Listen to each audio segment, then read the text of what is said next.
Hi, this is Mike and Marsha today, and we're going to be speaking on, as the Southern way to put it, higher powers. She's making fun of the way I talk. Now, you guys know I talked about that yesterday, about making fun of my R's, and here she is already talking about my higher powers. Y'all know we are from the South, so that's kind of a... I can talk like that, can't I? Why, yeah. Am I hick? Do I sound like a hick? Sometimes. I'm pretty hick. Well, I'm pretty country. Yeah, myself. You are pretty country. So, well, we're talking about just kind of the authorities that are over us each and every day, and it could be anywhere from your parents to your school teacher, or I think about today in the news is talking about General McChrystal, and who's over the Afghan war. He's the general over the war, and the problems he's having with the current administration with President Obama, and they're kind of butting heads and don't see eye to eye, and it brings a lot of controversy when you don't submit to the higher powers, and I'm kind of interested to see how that's all going to work out. And I know you probably don't follow that or kept up with it, but that's going to be interesting. People wonder, well, General McChrystal's over the armed forces and he should make the decisions, and which is probably true, but he still has to answer to President Obama. He is the boss, and he was elected by the people, and sometimes people have two different agendas, and I know that's like that in my life so many times. I thought I should do it one way, and the person that's over me is wanting me to do it a different way. Have you because ever you might see a better way, or you think that it would be a better way. Right. Oh yeah, when I worked at a place a while back, there was things that I seen that I could do in a certain way that would be much better, quicker. Right. But the person over me was like, no, this is how we're going to do it. Right. And so you just have to submit to that, even though you don't agree with it. Yeah, you have to submit to it. And a lot of times it's just like they're doing today.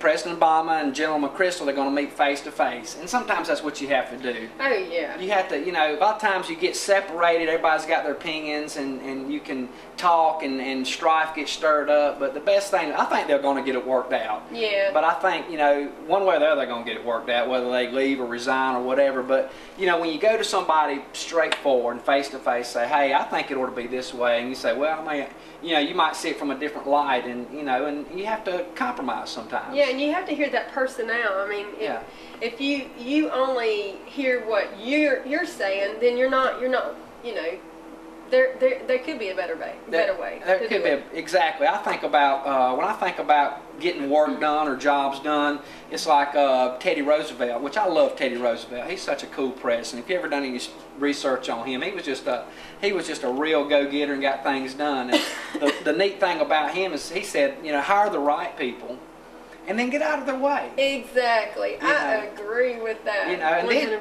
you got to give people some leeway to if you feel confident in somebody, you want people to perform. I mean, you want to be able to get a job done, but give them some leeway, let them run with it, let them make decisions. And if they make a mistake, then right, you can't micromanage everything. Right. So many people, it's been my experience with bosses. Not all of them, but they like to micromanage. Yeah. They like to, kind of like a mother hen. They want to, control everything and kind of see everything. Hire the right people and let them run with it. Exactly. Let them run with their dreams. I think when people have an expression in themselves where they can run with what's in their heart, I think you have a lot more success. Mm-hmm. And it talks about in Romans, the 13th chapter, it talks about us being submissive to the higher powers. Mm-hmm. Now, when you think of a higher power, what's the first thing that comes to your mind? I think of police officers. Police officers?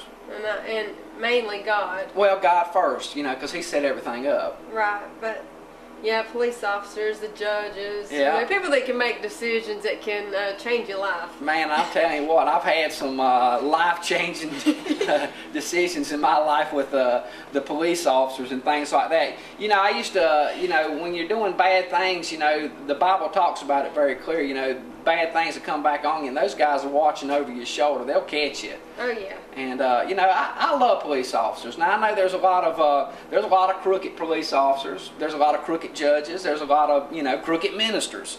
Sin is across the board. We was talking about that earlier.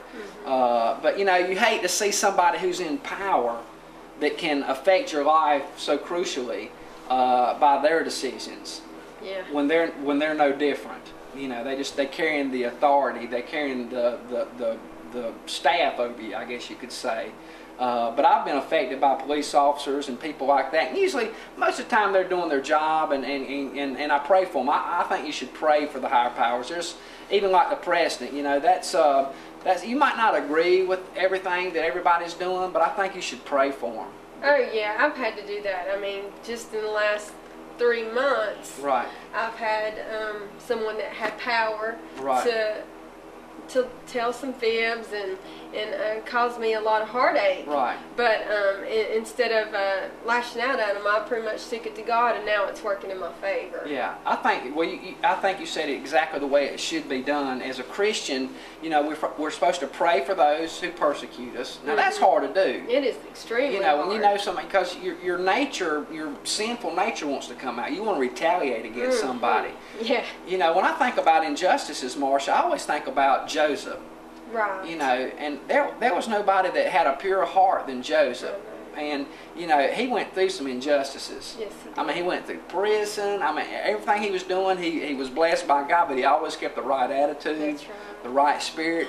And in the end, when it was all said and done, he was the second in power in Egypt. That's You know, right. and I think that should be a great example for us as Christians. You know, everything in the Old Testament is like a type and a shadow for the way we should live our lives and the things we shouldn't do. Right.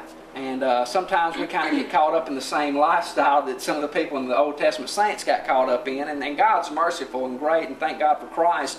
But, you know, I think if you keep a pure heart and you pray for those people, when something bad, anything that's ever happened bad in my life, at the time I might have been kicking and screaming and going, why is this happening to me?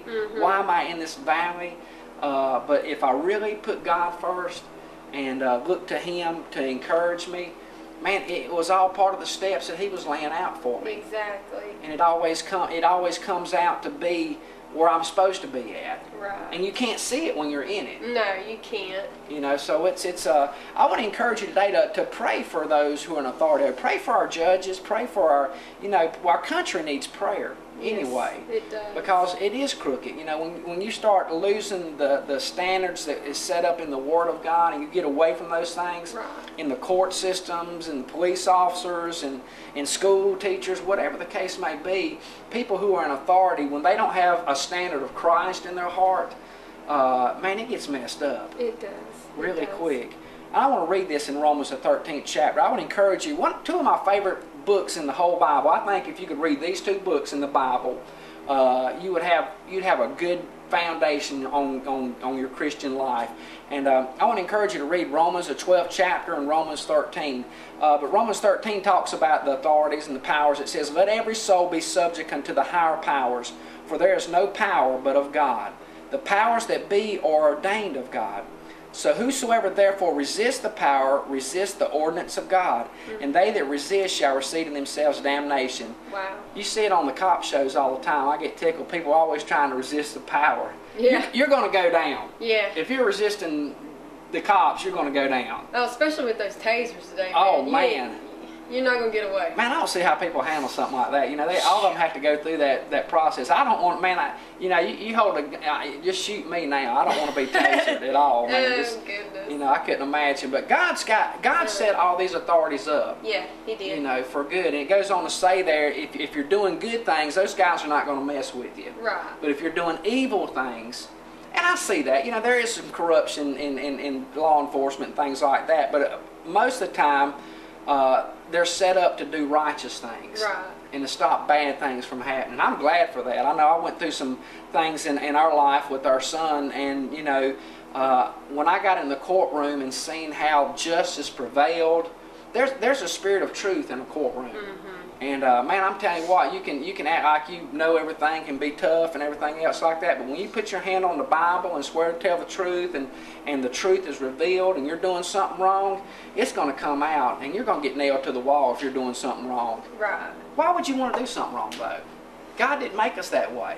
It's just our nature. It's in our nature, man. To be bad and do bad things, and you know, I think God really wants us to lay our lives down. Pray for those who despitefully use us, which is hard to do. But I think we have to do like Christ. We have to take up our cross daily.